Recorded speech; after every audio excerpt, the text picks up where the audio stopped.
ठीक है, नहीं अभी तक गिरफ्तारी नहीं है। शिबली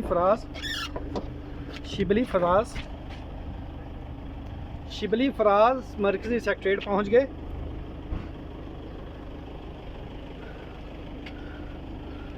आप देख सकते हैं कि पुलिस की जानिब से प्रिजनर वैन भी पीटीआई मरकज़ी सेक्रेटेरिएट के बाहर पहुंचा दी गई है। इस वक्त चारों तरफ से इस्लामाबाद पुलिस ने पीटीआई मरकज़ी सेक्रेटेरिएट को अपने हिसार में ले लिया है।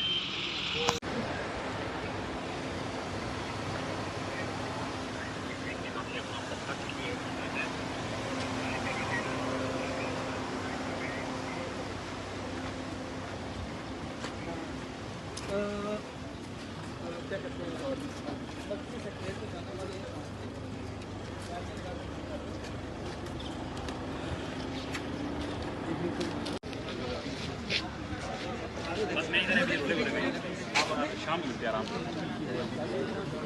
वो बनाना है